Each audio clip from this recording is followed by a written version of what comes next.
School वैसे तो शांत जगह होते हैं, लेकिन आज मैं आपको एक ऐसे स्कूल की कहानी सुनाने जा रहा हूं जो हर स्कूल से अलग और बहुत ही अजीब था। मैं एक प्राइवेट स्कूल का टीचर हूं और कई स्कूलों में पढ़ा चुका हूं। कुछ समय पहले मैंने एक नया स्कूल ज्वाइन किया।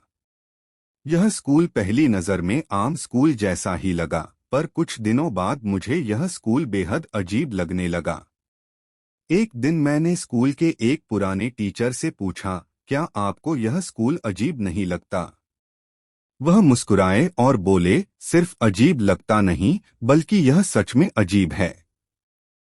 उन्होंने जो किस्सा सुनाया वह आज मैं आपको सुना रहा हूँ। यह स्कूल बहुत ही सुंदर था, जिसमें नर्सरी से 8वीं कक्षा तक के बच्चे पढ़ते थे। स्कूल में 10 क्लासरूम, एक ऑफिस और एक एयर कंडीशन्ड कंप्यूटर लैब थी। दीवारों पर महान वैज्ञानिकों, आर्मी अफसरों और खोजकर्ताओं की तस्वीरें लगी थीं।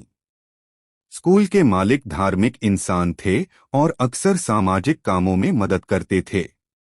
एक बार उनके पास एक धार्मिक संस्थान का छात्र आया। वह रात के समय रुकने के लिए जगह मांग रहा था। स्कूल के मालिक ने उसे स्कूल में ही रुकने के लिए कह दिया। रात का समय था। उस छात्र को स्कूल में अकेला छोड़ दिया गया। हमने उससे कहा, अगर कोई दिक्कत हो तो हमें फोन करना, यह कहकर हम अपने घर चले गए।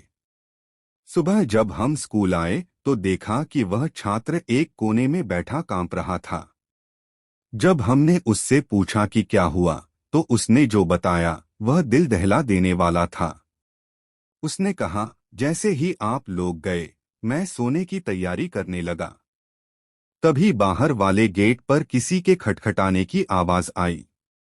मैंने सोचा आप लोग वापस आए हैं। लेकिन जब मैंने दरवाजा खोला तो वहां कोई नहीं था। वह थोड़ा डर गया, लेकिन वापस जाकर सोने लगा।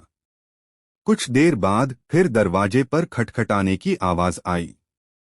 इस बार उसने ध्यान से देखा, लेकिन बाहर कोई नहीं था। फिर उसने सोचा कि यह उसका भ्रम होगा और कमरे का दरवाजा बंद करके लेट गया। लेकिन अब की बार खटखटाने की आवाज सीधे उसी के कमरे के दरवाजे पर आई। उसके रोंगटे खड़े हो गए।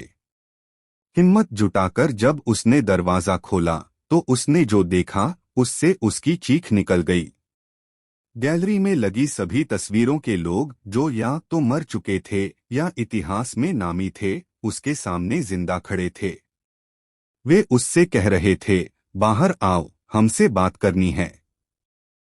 डर के मारे उसने दरवाजा बंद कर लिया, लेकिन दरवाजा अपने आप खुल गया। वे लोग उसे घसीटकर गैलरी में ले गए और कुछ पढ़ने लगे। इसके बाद वह बेहोश हो गया। जब वह होश में आया तो गैलरी खाली थी। उसका मोबाइल भी गायब था। पूरी रात वह डर के मारे एक कोने में बैठा रहा और सुबह होते ही भागकर बाहर निकला। उस घटना के बाद उस स्कूल में किसी को भी रात में रुकने की इजाजत नहीं दी गई।